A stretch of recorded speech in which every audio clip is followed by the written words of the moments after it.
अस्सलाम वालेकुम स्टूडेंट्स। क्या हाल चाल है, कैसे हैं आप लोग। सबसे पहले मैं आज आपको वेलकम करता हूं शाह ग्रुप एजुकेशनल चैनल के ऊपर। अगर आपने अभी तक हमारा चैनल सब्सक्राइब नहीं किया है तो please do subscribe our YouTube channel. आज के दिन हम बात करेंगे क्लास 9 केमिस्ट्री की। क्लास 9 केमिस्ट्री के अंदर हम चैप्टर नंबर 6 को डिस्कस कर रहे थे। चैप्टर नंबर 6 जिसका नाम है सोल्यूशन। आज के दिन हम इस चैप्टर की लास्ट वीडियो डिस्कस करेंगे और कल से हम मतलब नेक्स्ट वीडियो के अंदर इस चैप्टर के एमसीक्यूज को डिस्कस करेंगे, ठीक है। तो आज की इस वीडियो के अंदर हमने बात करना है सॉल्युबिलिटी की। सॉल्युबिलिटी क्या चीज़ है, और फिर उसके बाद हम उन फैक्टर्स के बारे में पढ़ेंगे जो कि फैक्टर्स सॉल्युबिलिटी को अफेक्ट करते हैं, ठीक है। तो यहाँ पर सॉल्युबिलिटी का मतलब क्या है। सॉल्युबिलिटी का मतलब ये है कि उस एक सॉल्वेंट की कैपेसिटी, कि वो किस एक पर्टिकुलर सॉल्यूट अपने अंदर कितना डिसॉल्व कर सकता है एक स्पेसिफिक टेम्परेचर के ऊपर, वो चीज़ कहलाती है उसकी सॉल्युबिलिटी, ठीक है। जैसे एग्जाम्पल के तौर पे यहाँ पे लिखा हुआ है सॉल्युबिलिटी की डेफिनेशन ये क्या है।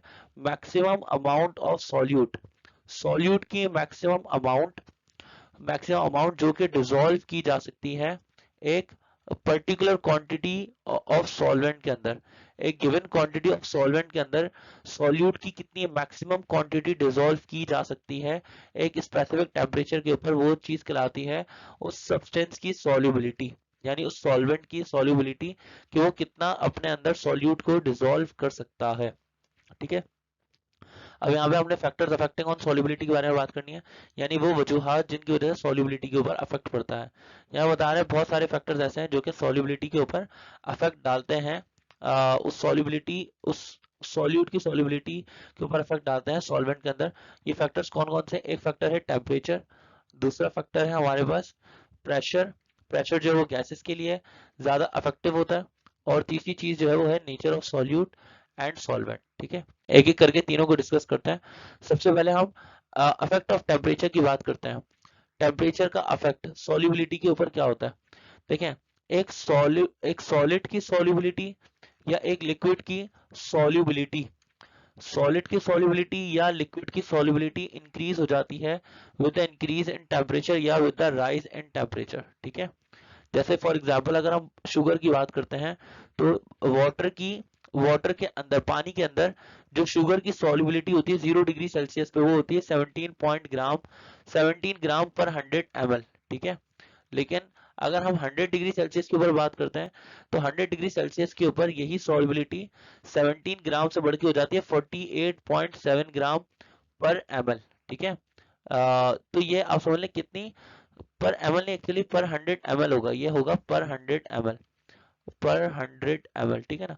आप ये समझें कि कितनी सॉल्युबिलिटी इंक्रीज हो गई, सॉल्युबिलिटी कितनी इंक्रीज हो गई टेम्परेचर के इंक्रीज करने की वजह से, ठीक है। स्टूडेंट्स, अब हम बात करते हैं affect of pressure on solubility. Pressure का क्या अफेक्ट होता है सॉल्युबिलिटी के ऊपर, ठीक है। जो सॉलिड्स हैं जो सॉलिड्स हैं यहाँ पर आप ये समझिएगा, सॉलिड्स की सॉल्युबिलिटी के ऊपर और लिक्विड्स की सॉल्युबिलिटी के ऊपर कोई अफेक्ट नहीं होता प्रेशर की वजह से। लेकिन जो गैसेस होती हैं, गैसेस की सॉल्युबिलिटी एक लिक्विड के अंदर डायरेक्टली प्रोपोर्शनल होती है कि उस गैस पे कितना प्रेशर अप्लाई किया जा रहा है। ये लॉ कहलाता है हेनरीज लॉ। यहाँ पे आसान लफ्जों के अंदर हम आपको बताते हैं कि अगर आप प्रेशर बढ़ाएंगे तो गैसेस का मास भी ज्यादा डिसॉल्व हो जाएगा, यानी प्रेशर जितना ज्यादा होगा गैस उतनी ज्यादा उस सॉल्वेंट के अंदर डिसॉल्व हो जाएगी। प्रेशर जितना कम होगा गैस उतनी कम डिसॉल्व होगी, ठीक है ना। ये लॉ कहलाता है हेनरीज लॉ। अब यहाँ पे जब प्रोपोर्शनलिटी का साइन हटेगा तो यहाँ पे कांस्टेंट लग जाएगा के, तो ये हो जाएगा m इक्वल्स टू के पी। एम से क्या मुराद है, एम से मुराद है अमाउंट ऑफ गैस डिसॉल्व, कि कितना गैस डिसॉल्व की गई है उस सॉल्वेंट के अंदर। जितना प्रेशर बढ़ाएंगे उतना ज्यादा आपकी सॉल्युबिलिटी, गैस की सॉल्युबिलिटी बढ़ जाएगी। एग्जाम्पल के तौर पे यहाँ पे 7 अप की बोतल के बारे में बात की जा रही है। When the 7 up bottle under a carbon dioxide gas pressure, एक 7 अप की बोतल को अगर हम बात करते हैं 7 अप की बोतल की, तो कार्बन डाइऑक्साइड गैस का जब प्रेशर उसके ऊपर थोड़ा सा होता है, स्लाइटली ग्रेटर होता है 1 एटमॉस्फेरिक से। तो होता क्या है कि आप भी समझ लें, when a 7 up bottle under carbon dioxide gas pressure slightly greater than 1 atmospheric pressure is open.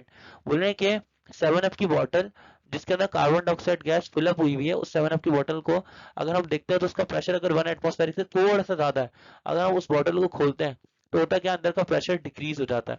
तो जब प्रेशर डिक्रीज होता है तो कार्बन डाइऑक्साइड गैस की सॉल्युबिलिटी भी कम हो जाती है, जिसकी वजह से कार्बन डाइऑक्साइड गैस के बबल्स ये सॉल्यूशन में से बाहर निकल आते हैं। जैसे आप कोई कोल्ड ड्रिंक खोलते हैं, कार्बन डाइऑक्साइड गैस में से निकलती है, क्योंकि कोल्ड ड्रिंक का ढक्कन खोलने के बाद प्रेशर अंदर का डिक्रीज हो जाता है, जिसकी वजह से गैस की सॉल्युबिलिटी कम हो जाती है और कार्बन डाइऑक्साइड गैस सॉल्यूशन में से बबल्स की फॉर्म में बाहर निकल आती है। अब आगे बात करते हैं affect of nature of solute and solvent की बात करते हैं। देखिए नेचर का क्या अफेक्ट है और इस तरह नेचर ऑफ सॉल्यूट और नेचर ऑफ सॉल्वेंट का क्या अफेक्ट होता है, ये तरह समझ लें। देखिए पोलर और आयोनिक सॉल्यूट जो होता है वो इजीली डिसॉल्व हो जाता है पोलर सॉल्वेंट्स के अंदर। ये आपको एक रूल समझना पड़ेगा, बड़ा सिंपल सा रूल है, लाइक डिसॉल्व लाइक। एक जैसी चीज में डिसॉल्व होती है, like solute dissolve in like solvent, सही ना। जैसे पोलर सॉल्यूट या आयनिक सॉल्यूट जो होता है वो डिसॉल्व होते हैं पोलर सॉल्वेंट्स के अंदर, ठीक है, जबकि नॉन पोलर सॉल्यूट जो होता है वो डिसॉल्व होते हैं नॉन पोलर सॉल्वेंट्स के अंदर। तो आप ये रूल याद कर लें कि लाइक डिसॉल्व लाइक्स, एक जैसी चीज के अंदर डिसॉल्व होती है। एग्जाम्पल के तौर पे NaCl है, सॉल्ट है, ये एक आयनिक कंपाउंड है, ये बड़ी आसानी से पोलर सॉल्वेंट्स के अंदर जैसे कि पानी के अंदर डिसॉल्व हो जाता है। अब देखिए स्टूडेंट्स, हम लेक्चर 70 के अंदर इस चैप्टर नंबर 6 का ओवरव्यू समझ रहे हैं। इस ओवरव्यू के अंदर क्या क्या है, सबसे पहले सबसे पहली चीज जो हमने इस चैप्टर के अंदर समझनी है वो ये है, जो हमने समझी थी वो ये है कि एक सोल्यूशन जो होता है वो होमोजीनियस मिक्सचर होता है दो या दो से ज्यादा सब्सटेंसेस का। The substance which is dissolved, वो सब्सटेंस जिसको हम डिसॉल्व करते हैं वो कहलाता है solute. And the substance in which the solute is dissolve, वो सब्सटेंस जिसके अंदर हम सॉल्यूट को डिसॉल्व करते हैं वो सब्सटेंस कहलाता है सॉल्वेंट, ठीक है। The solution is in single phase called homogeneous mixture of solute and solvent। देखिए जो solution होता है वो सिंगल फेज के अंदर होता है, ये होमोजीनियस मिक्सचर कहलाता है सॉल्यूट का एंड सॉल्वेंट का। यहाँ पे बात करें component of solution which is present in small quantity, solution का वो कंपोनेंट जो कि कम क्वांटिटी के अंदर प्रेजेंट होता है और हम उसको सॉल्वेंट के अंदर डिसॉल्व कर सकते हैं, इस कंपोनेंट को कहा जाता है सॉल्यूट। सॉल्यूशन का कंपोनेंट जो कि प्रेजेंट होता है लार्ज क्वांटिटी के अंदर और हम इसको इसके अंदर सॉल्यूट को डिसॉल्व कर सकते हैं, ये कहलाता है सॉल्वेंट, ठीक है ना। आगे क्या बात कर रहे हैं, aqueous solution is a type of solution in which water is used as solvent। aqueous solution एक ऐसा सॉल्यूशन है जिसके अंदर हम वाटर को एज अ सॉल्वेंट यूज करते हैं। इन अनसैचुरेटेड सॉल्यूशन, अनसैचुरेटेड सॉल्यूशंस के अंदर अमाउंट ऑफ सॉल्यूट जो होती है वो कम होती है उसकी ओरिजिनल कैपेसिटी के मुकाबले में। जितना सॉल्यूट डिसॉल्व किया जा सकता है उससे कम अमाउंट डिसॉल्व होती है अनसैचुरेटेड सॉल्यूशंस के अंदर। आइए बढ़ते हैं आगे, नाइन्थ पॉइंट पे चलते हैं। नाइन्थ पॉइंट के नाम से कहा जा रहा है इन अ सैचुरेटेड सॉल्यूशन, एक सैचुरेटेड सॉल्यूशन के अंदर मैक्सिमम अमाउंट ऑफ सॉल्यूट जो कि डिसॉल्व की जाती है सॉल्वेंट के अंदर अकॉर्डिंग टू देयर कैपेसिटी। यानी सैचुरेटेड सॉल्यूशन के अंदर हमसे कहा जा रहा है सैचुरेटेड सॉल्यूशन के अंदर maximum amount of solute dissolve हुई होती है उस सॉल्वेंट के अंदर उसकी कैपेसिटी के हिसाब से, ठीक है। सुपर सैचुरेटेड सॉल्यूशन के अंदर हमारे पास जो सॉल्यूट डिसॉल्व हुआ हुआ होता है वो सॉल्वेंट की कैपेसिटी से ज्यादा डिसॉल्व हुआ होता है और कैपेसिटी कैसे इंक्रीज की जाती है, बाय इंक्रीजिंग द टेम्परेचर। यहाँ पे 11th पॉइंट के अंदर क्या कहा जा रहा है, अ सॉल्यूशन हैज 9 टाइप्स, एक सॉल्यूशन की 9 टाइप्स हो सकती है based upon the nature of solute and solvent. जो हमारे पास सॉल्यूट है वो सॉलिड लिक्विड गैस हो सकता है, इस तरह सॉल्वेंट भी सॉलिड लिक्विड गैस हो सकता है। यहाँ बोल रहे हैं कि अगर हमारे पास जो सॉल्यूशन है वो लिक्विड फॉर्म के अंदर होगा तो हम उसको कहेंगे एक ट्रू सॉल्यूशन, ठीक है। आगे बढ़ते 13th पॉइंट में हमसे कहा जा रहा है अ dilute solution has a small amount of solute. जो डाइल्यूट सॉल्यूशन होता है उसके अंदर सॉल्यूट की क्वांटिटी काफी कम होती है और सॉल्वेंट जो होता है वो लार्ज क्वांटिटी के अंदर होता है, सही ना। एक कॉन्सेंट्रेटेड सॉल्यूशन के अंदर आप ये समझ लें सॉल्यूट की क्वांटिटी काफी ज्यादा होती है और सॉल्वेंट की क्वांटिटी काफी कम होती है उसके अकॉर्डिंग। अगर हमने सॉल्यूशन को डाइल्यूट करना है तो हम इस फॉर्मूला के अकॉर्डिंग करते हैं, ये कहलाता है स्टॉक डाइल्यूशन का formula M1V1 equals to M2V2। 16th point पे आपसे कह रहा है the proportion of solute, solute का वो प्रोपोर्शन सॉल्यूशन के अंदर, सॉल्यूट का क्या प्रोपोर्शन है सॉल्यूशन के अंदर, ये चीज कहलाती है कॉन्सेंट्रेशन। सॉल्यूट किस रेशियो के अंदर सॉल्यूशन के अंदर है ये कहलाती है उसकी कॉन्सेंट्रेशन, ठीक है। मोलैरिटी के बारे में बात करते हैं, molarity is defined as the number of moles dissolve in 1 decimetre cube of a solution, ठीक है। आगे बात करते हैं दो सॉल्यूशंस जिनकी कॉन्सेंट्रेशन हम मोलैरिटी के अंदर एक्सप्रेस करते हैं वो कहलाते हैं molar solution. Percent solution is based on mass and volume of components of solute and solvent, ठीक है ना। यहाँ पे हमसे क्वांटिटी आगे बताना है 20th पॉइंट के अंदर the quantity of solute and solvent solute और सॉल्वेंट की क्वांटिटी इंक्रीज भी की जा सकती है और डिक्रीज भी की जा सकती है। डिपेंड करता है कि सोल्यूशन के अंदर उनकी रिक्वायर्ड परसेंटेज क्या है, हम बना सकते हैं।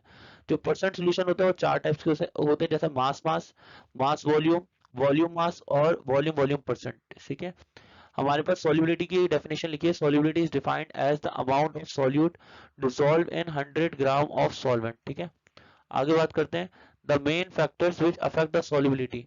वो मेन फैक्टर्स जो कि सॉल्युबिलिटी को अफेक्ट करता है वो फैक्टर्स है टेम्परेचर, प्रेशर और nature of solute and solvent. ठीक है, आगे बात करते हैं, ये जो लास्ट लाइन है हमारे पास, nature of solute and solvent, ये प्रिंसिपल एक प्रिंसिपल को ओबे करती है। वो प्रिंसिपल है लाइक डिसॉल्व लाइक, यानी एक जैसे सॉल्यूट एक जैसे सॉल्वेंट के अंदर डिसॉल्व होता है। हेट्रोजीनियस मिक्सचर, एक हेट्रोजीनियस मिक्सचर वो होता है जिसके अंदर अनडिसॉल्व पार्टिकल्स को देख सकते हैं, वो काफी बड़े बड़े पार्टिकल्स होते हैं, उनको नेकेड आई से देख सकते हैं। इस हेट्रोजीनियस मिक्सचर को हम कहते हैं सस्पेंशन।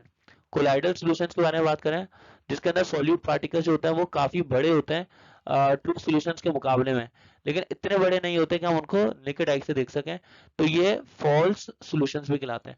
स्टूडेंट्स, आई होप कि आपको हमारी वीडियो समझ में आई होगी, और अगर आपको हमारी वीडियो पसंद आती है तो हमारे चैनल को, शाह ग्रुप एजुकेशनल चैनल को सब्सक्राइब करना ना भूलिएगा। मैं आपसे मिलता हूँ नेक्स्ट वीडियो के अंदर। Thank you so much for watching. Okay, Allah Hafiz.